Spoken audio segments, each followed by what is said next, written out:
knock on the front door. Yes, it was very scary. I really thought we were going to close.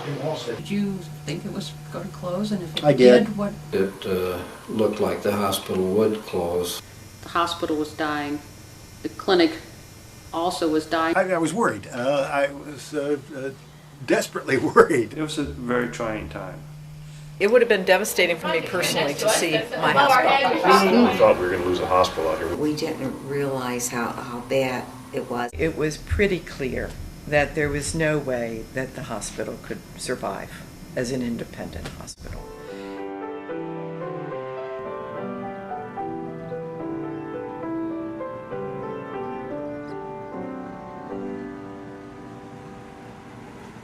Is that back in the glory days, when I first came in the mid-'80s, the clinic was roaring along. It was really doing well. There was a huge OB/GYN service. There was lots of money coming in. People were being paid relatively well for what they did. There was extra money.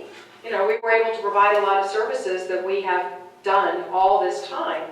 But what's happened in the last 10 years is the money has been cut, slashed, and burned. We were forced to close the maternity services.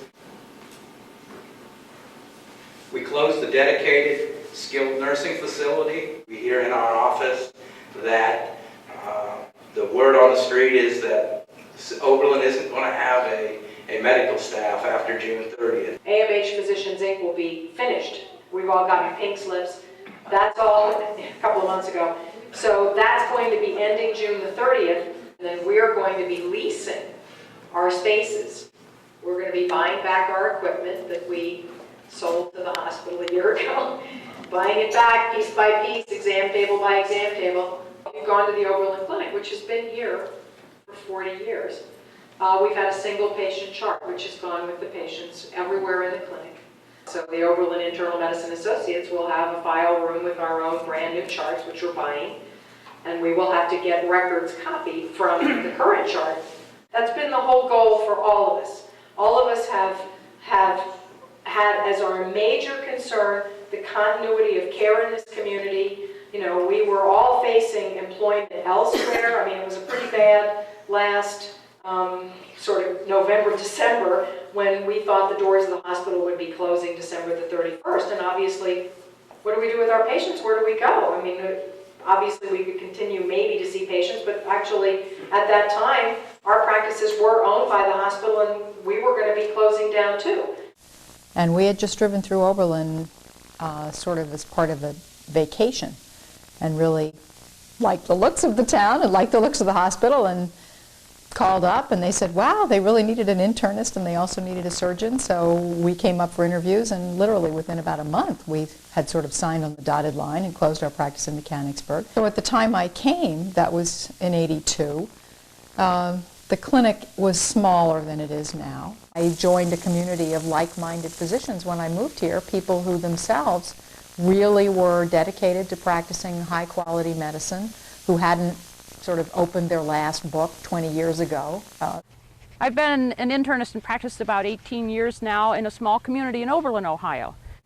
Being an internist is really a very exciting area. My patients and their concerns are really what brought me into medicine to begin with. Originally wanted to be a physician when I was in college. 12 years later, I got a second chance and did go to medical school and came out to Oberlin moonlighting in the emergency room and had Dr. Yud sort of take me around, show me the clinic, and really liked it. Liked the group practice, liked the town, and ended up coming here as a single mom. I used to think of Dr. Hoffman as my Dutch uncle and Rushan Chung as my Chinese cousin. And they really did look after me, take care of me. I was married and had two adopted biracial children, so that I wanted to be in a group that had some biracial representation. I wanted to be in a community that had some biracial representation in the school systems. A multi-specialty group was the second thing that I was looking for.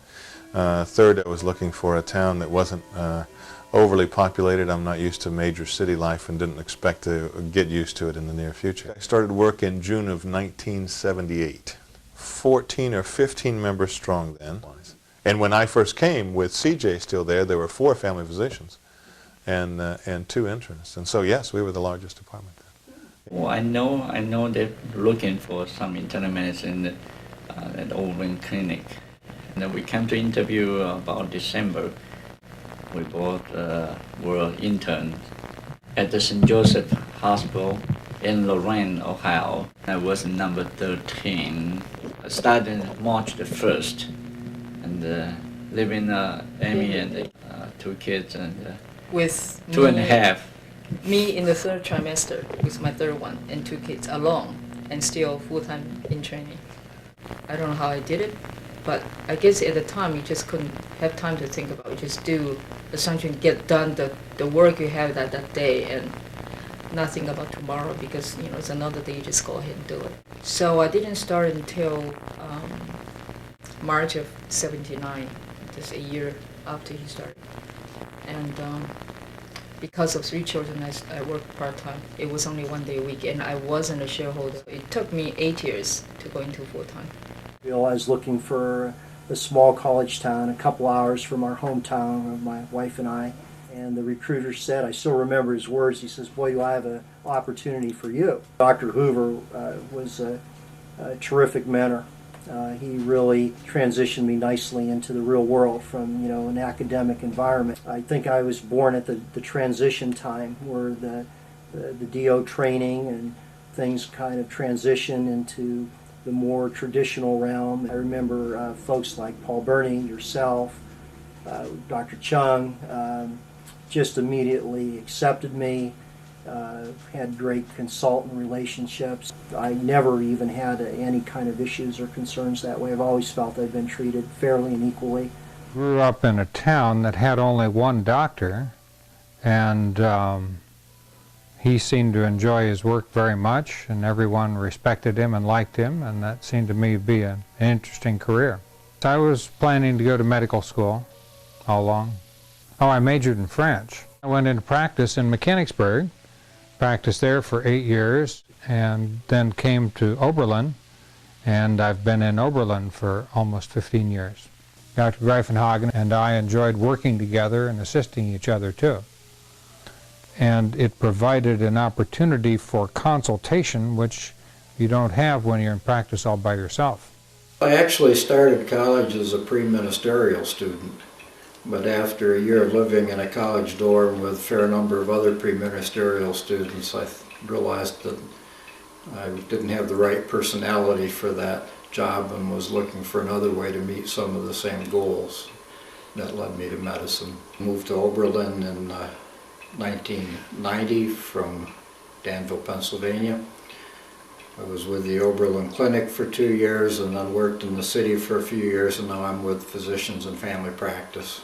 Mostly drawn here by the college and the music. If I'd had the high quality training early in life you have to have, I would probably be a keyboard musician, an organist, rather than a physician at this point in life. I always wanted to be a doctor. I always did. My father, as you remember, was a physician, and I always wanted to do something with my hands.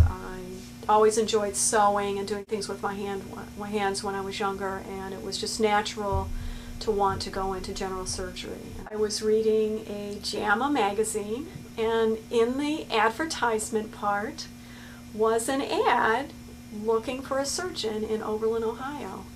And that's how I called or wrote or sent my resume, and I came for an interview and went out with Dr. Chung and Dr. Saxby and I think Dr. Newman. We went to Prestes, and I had the job. And that's how I ended up back here. It was just so perfect. I came in July of 1991, excited about the idea of a clinic. So it wasn't just surgery. We had family practice, medicine, peds. I had this built-in referral process. I had 2 experienced surgeons who could mentor me through the process. Coming out of training, you know nothing. You really, you don't know anything about what practice is like in a small community, and I couldn't have asked for a better mentor than Bart Saxby. When I went into surgery initially, when someone had a hernia repair, they stayed in the hospital until their sutures were removed, usually a week later. Much more inpatient oriented than it is now. Everything that came in was put in. At that time, the diagnostic workup was something that we all did. Someone would come into the office and have a complaint such as, upset stomach, diarrhea, or just you name it, sort of anything. And it was, we didn't even think twice about putting such a patient in the hospital. They would typically stay 5 days. They would get a barium enema one day and an upper GI the next. And if they needed an IVP, we'd have to get that first. There was no emergency room physician until the evening hours. So during the daytime, if anybody came into the emergency room, it was drop everything and go over to the emergency room and deal with it. And so if you were on call for the emergency room during the daytime and then on call for admissions during the evening time. When I'm on call, because I can't leave town. And that's a good opportunity to get some of the things done in the garden. I still wear my beeper. My husband could bring the phone out from the house, or I bring it out with me. I can still be available and real close to my patients. There's always one of my colleagues, one of the internists on call when I'm gone.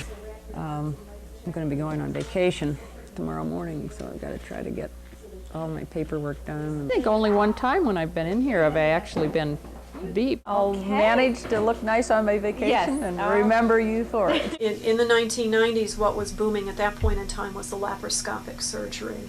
When I came to Oberlin, I had never done a laparoscopic anything.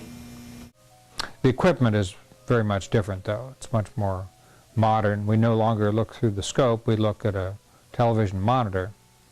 And when you're dealing with the gallbladder, you put the gallbladder on television. It's about the size of an eggplant. Makes it a lot easier to deal with.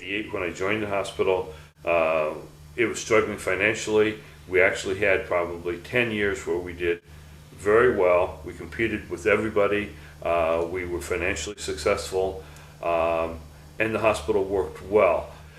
We didn't do everything, but what we did as well or better than anyone else. I don't feel like I ever had the good old times of medicine. There's just, ever since I've been a doctor, there's always been challenges along the way, and there doesn't seem to be any end to that in sight.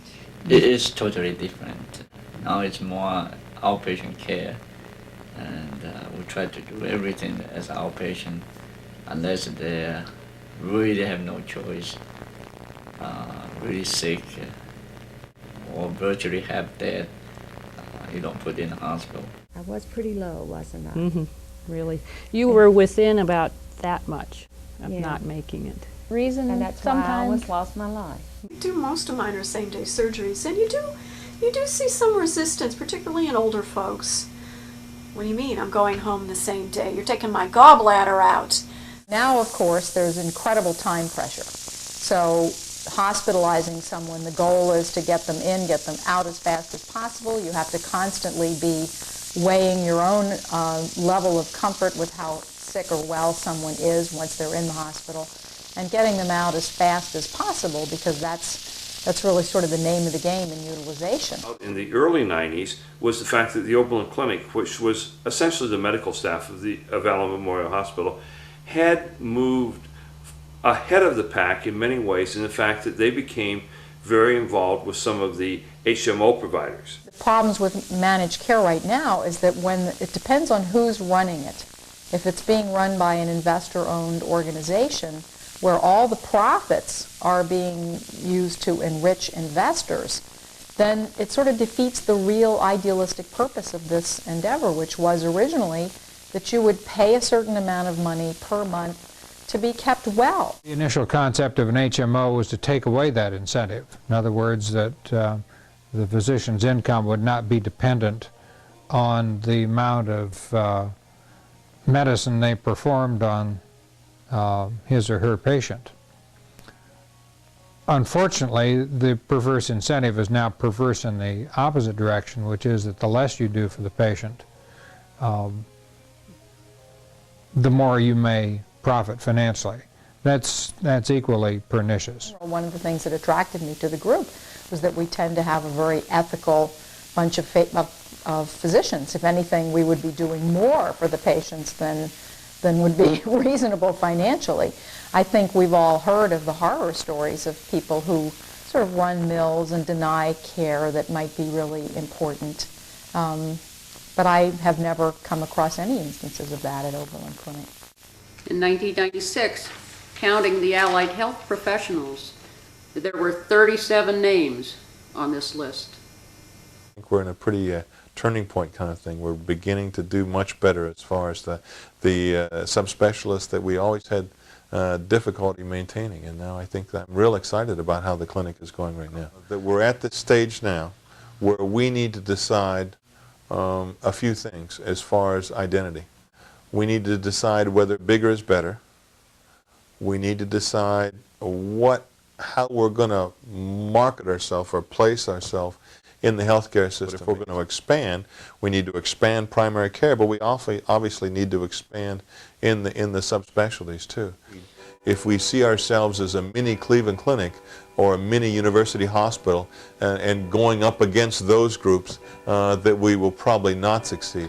I'm told that if we cannot offer a fairly broad range of services, increasingly things like orthopedics or ENT, that we will no longer be a viable organization for contracting with third-party payers. So from that point of view, the choice is between growth and death. Medical practice or medicine is like a war, and each system, health, they call their health system, is to try to get everyone else out of the picture and try to expand their market share and monopolize the market. It was this competitiveness and the selective contracting of the insurance companies that really made it difficult to operate during the 90s. I think it's a remediable situation, but not for long. At some point in the foreseeable future, 5-7 years or something like that, the Oberlin Clinic, I think, is probably going to, because of the way in which I think medicine is changing, is going to have to make some kind of connection. I think the clinic, and it's easy to sit in this chair, but in all honesty, I think they were a little too slow to react to the changing times. The clinic started having financial difficulties, I think, shortly after our manager, Randy Davis, left. We got another manager in who didn't do nearly as well. The biggest blow was the retirement of some key leaders from the Oberlin Clinic. Well, there were a number of issues surrounding just general operations within the hospital, billing and collection issues, and lack of leadership development within the organization. The writing was unfortunately on the wall that, in this day and age, it was without sufficient capital behind you as an independent, it was going to be very hard to survive. We were trying to deal with capitated HMO patients. We were trying to stay at the hospital. We were trying to work out a merger with the hospital. The hospital wanted to take over the doctors. They knew we were struggling. We were not interested in becoming hospital employees.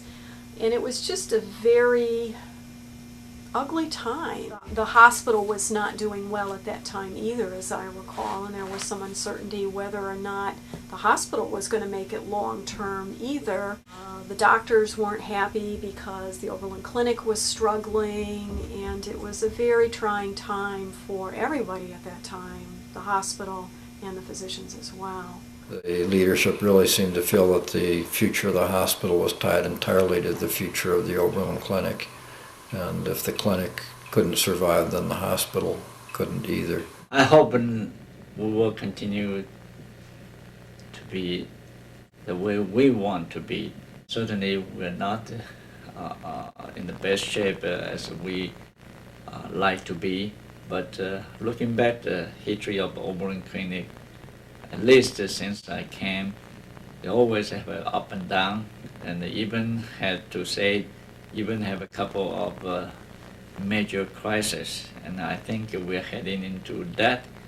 But my strong belief, if we stay together, and do whatever we think we should do.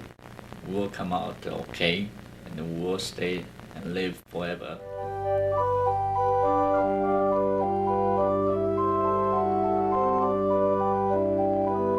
The hospital, I think, began to be in serious difficulty probably not too long after I arrived, certainly for maybe 1997, 98, 99.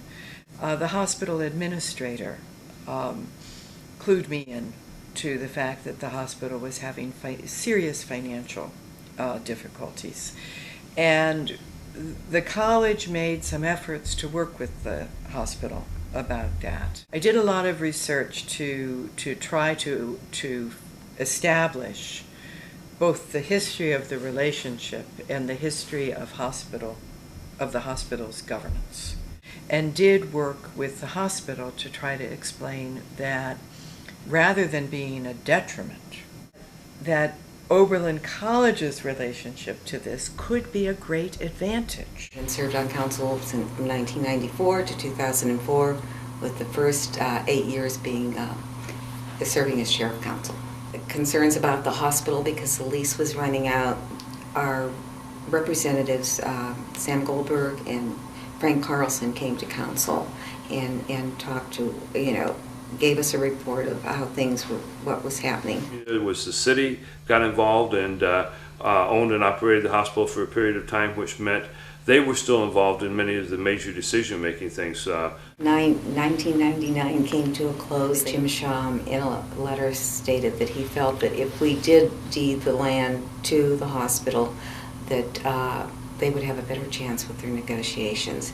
But at that point in time, we weren't ready to do that. I remember the work and the commitment and the, to a certain extent, pain that Jim Zinsner went through as the last chairman. And looked to find a relationship with the Oberlin Clinic that would make it possible for the clinic to remain in existence. And at that time, then we began negotiations that eventually ended with the hospital actually acquiring the clinic practices and having the clinic doctors as actually employed physicians. Have a kind of consensus which way we're going to go. Even administration and the board have to discuss a few options which we're going to present and discuss later. The problem was, at that point in time, is that each of those entities, the hospital and the physician group, each had their own issues that were causing them to not be financially successful. When these two groups then were thrown together, it logarithmically compounded the problems each of them had. The hospital had never managed a physician practice before. And in February of 2000, when they acquired the Oberlin Clinic, that was their charge. They'd never done that before.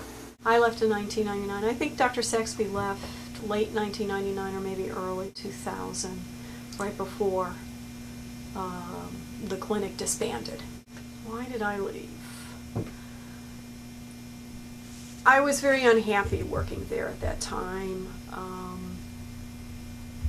The uncertainty of getting a paycheck, getting an adequate paycheck.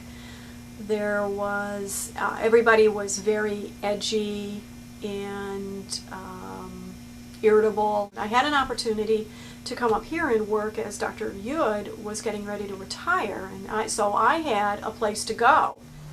The losses suffered by the combination of the clinic and the hospital continued, and one of the solutions that we came up with was to hire a consulting firm that had a reputation for being able to come in and turn around the financial problems that healthcare institutions were suffering. Our consultants told us at that time that there were over 200 hospitals in Ohio that were in threat of closing. It helped convince the other members of the board that we really needed to take drastic action in order to save the hospital and actually to save what was left then of the Oberlin Clinic as well. Well, I remember lots of discussions. I think the thing that concerned me most was some unrealistic expectations on the part of the current management and even the current board. I think the community and the hospital leadership never quite realized the extent of jeopardy they were in until very, very late. Desire on the part of the hospital to continue to do all of and provide all of the services that we had provided in the past. The most obvious cash drains that we had was in our birthing center. That was my department for a long, long time, for 20 years. VP of Patient Services. Okay. And I had been in that role starting in '96. So I'd been a staff nurse and a department director for the first 20 years and then moved into that role in '96. So I had some issues with some decisions that weren't made that I felt stymied our progress to getting, to where I knew the end result needed to be, to make some hard business decisions, closing units, that sort of thing. I think there was a fatalism on the part of the hospital leadership. The president actually said he'd closed one hospital, and if he had to, he could lead the closure of another hospital. The expenses of operating with 25 patients in the hospital compared to 30 patients are almost identical. And when we started to see the drop from the 30 to the 25, we saw probably a 15 to 20% drop in revenue and virtually no drop in expenses. In simple terms, the revenue wasn't keeping up with our combined expenses. Even though the college had been instrumental in establishing the hospital and actually operated the hospital until the mid-1950s, there were still we were still tied to the, I guess, the bureaucracy and the when we went to do major changes. It's kind of trying to bring the hospital management then into really recognizing it's very helpful to have Oberlin College involved in finding a partner because Oberlin brings some real strength, not only financially, but the stability of the college is great. It's clear, certainly, by late 1999, that it was entirely possible that, like many independent hospitals elsewhere, that the Allen simply couldn't go on. It was digging deep into its endowment. It was not getting enough revenue to pay the bills, and so that was when Andy Evans, who was our chief financial officer, who was serving on the board, really began to work with the hospital. And I then put that board committee together at some point in '99. The Allen Memorial Hospital Foundation, which at one time grew from the original $2 million from the Ludlow estate to almost $8 million. Approximately $8 million had been depleted over the previous 18 months. Because we saw that wonderful portfolio, the endowment, disappearing. We thought that the merger between the hospital and the clinic would be beneficial. The morale of the employees and the physicians was pretty poor.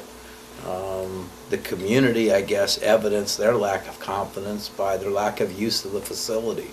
I was always surprised that the community wasn't more aware and didn't rally more to support the clinic and the hospital.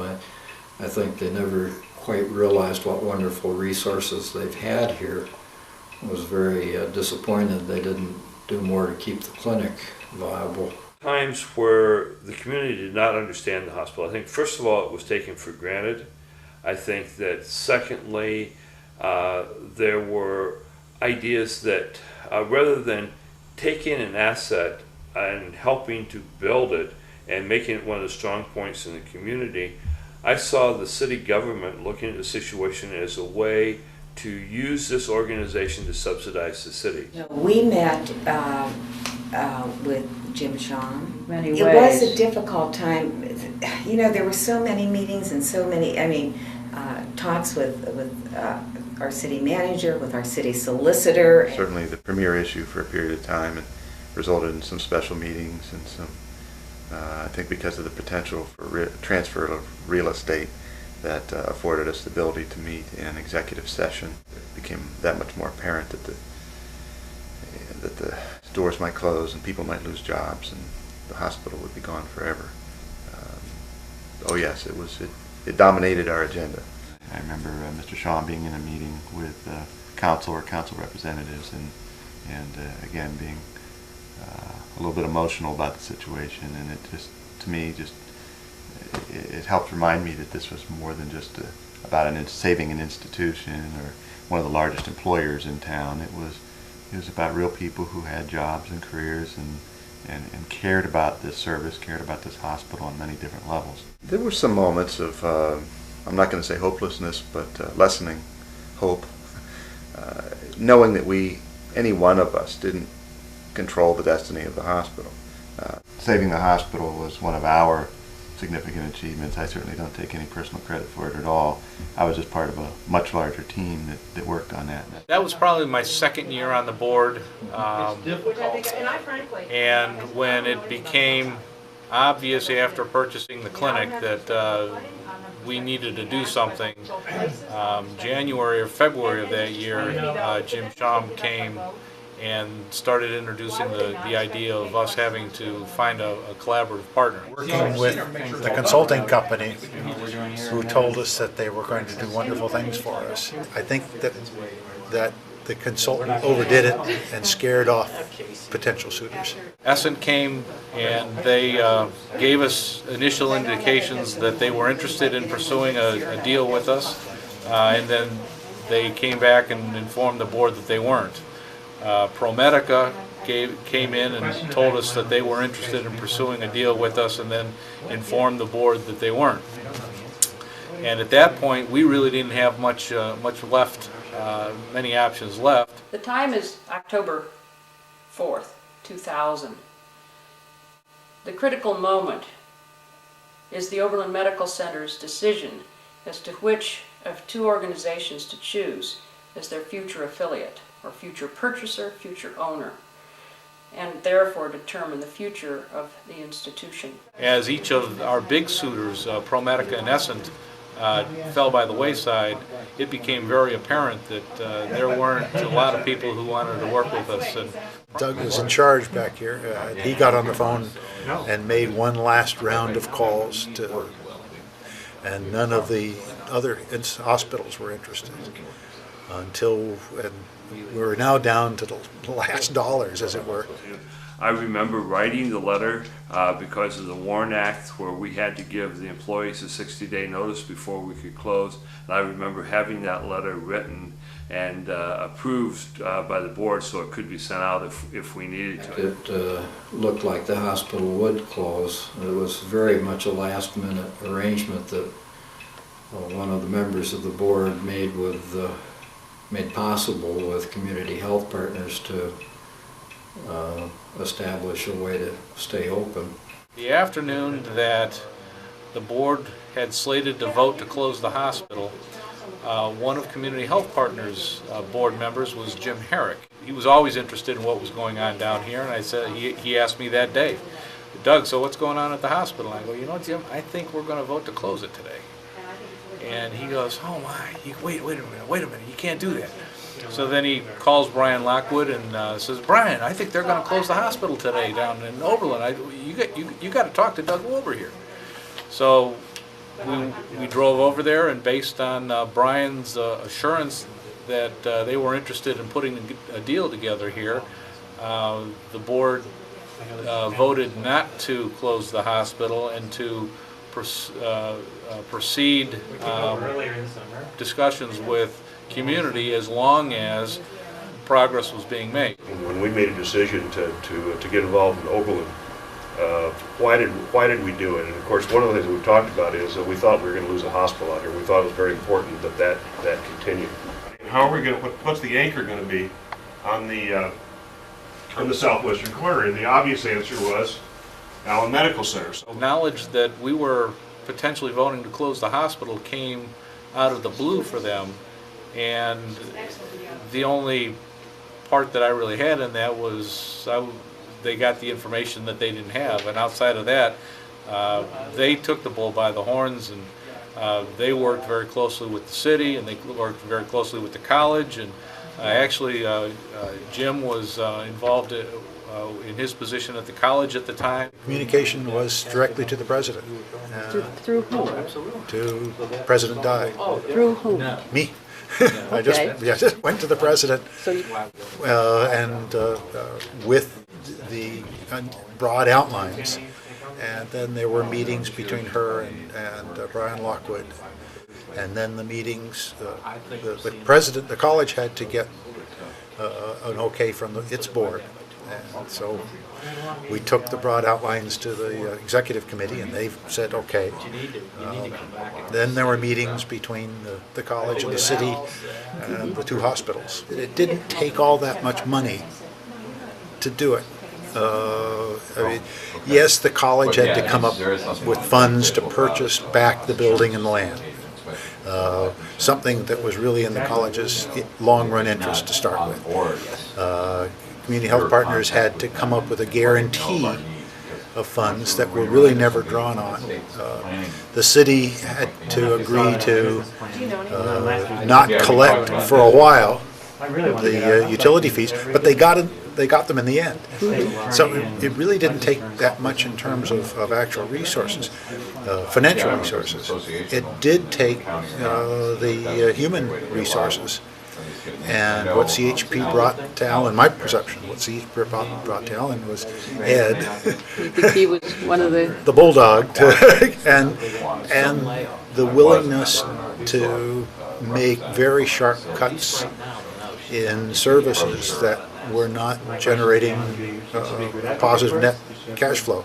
I was asked by Brian Lockwood, who was the CEO at Community Health Partners at that time, to lead a group of individuals to take a look at Allen Medical, actually it was called Oberlin Medical Center at that time, a hospital in Oberlin, Ohio, that had encountered some significant financial problems, and we were told was on the verge of going out of business. The decision was made at that point in time to work with the city of Oberlin, Oberlin College, the existing board of directors at Oberlin Medical Center, to put a turnaround plan together that would make Community Health Partners the managing partner, if you will, in a turnaround plan. I was not a voting member at that time, and then we were sitting there and they were just discussing, well, what options do we have? What can we do? And that's when Community Health Partners came in and said, we're willing to take a chance. And that was amazing. But I always thought there was something could be done. I always thought that something could be done. And I knew, and certainly the hospital board knew through Andy Evans that the college board was actually working on this matter, that we had this committee, that we were getting ready for helping to get a partner. And then when Community Health Partners seemed to be the one really serious option, the college then, the board came forward with the offer of the $2 million, which is what Community Health Partners wanted. Oberlin College would acquire the buildings and land. Actually, the city first would transfer the land that the buildings, the hospital was on, to the hospital. Here in February 14th, the deeds were turned over to the hospital. Then the hospital would sell the buildings and land to Oberlin College for $2 million with the agreement that they would be able to lease the property back for 75 years for $1 per year. We wanted some assurance that the hospital would remain. a hospital, and we were satisfied ultimately in what, and that because the college has the lease was possible. That would give the organization $2 million of operating capital. The city of Oberlin also agreed to forego utility payments for an 18-month period of time. Deferring the electric bill payments for 18 months came up, and that became part of the willingness for us to give over to the hospital the deed. Community Health Partners also agreed to back an additional $2 million line of credit. At that point in time, the hospital was left with about $200,000 in operating cash. Total organization financial losses were over $6 million. Of that, the owned physician practices of the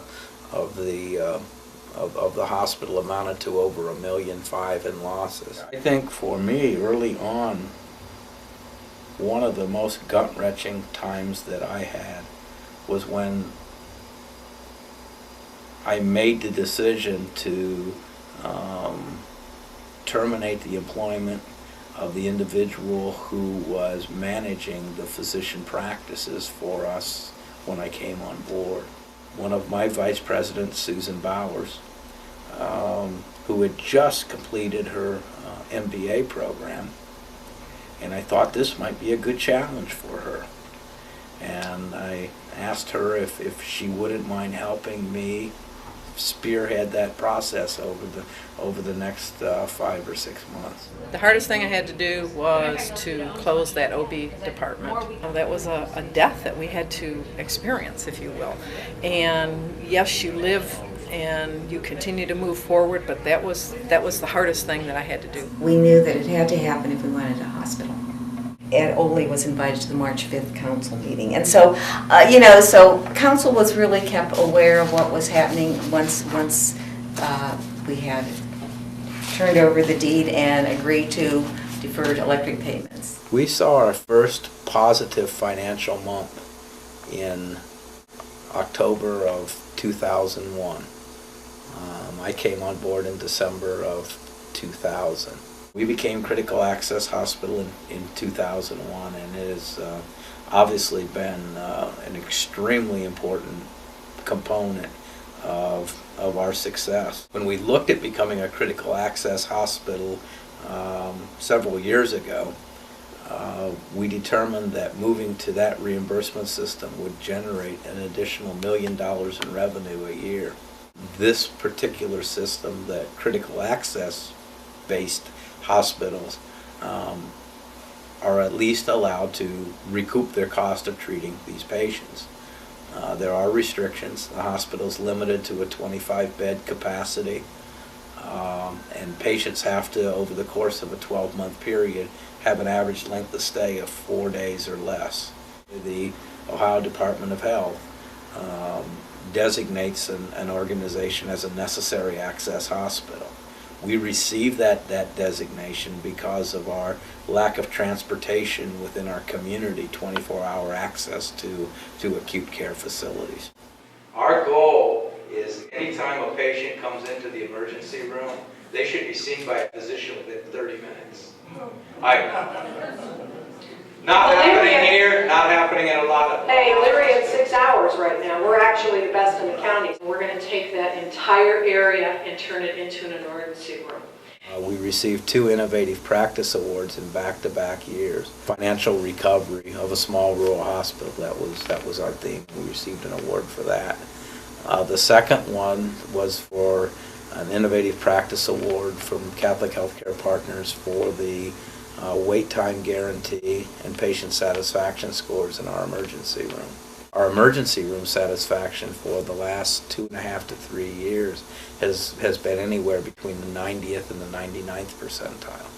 Much like our emergency room, our existing surgery department hadn't been refurbished in 40 or 50 years. It just seemed very appropriate that the first person here having surgery would have a beautiful bouquet of flowers for a beautiful lady. We're celebrating. No, this is a celebration. 3 operating room suites, recovery room, and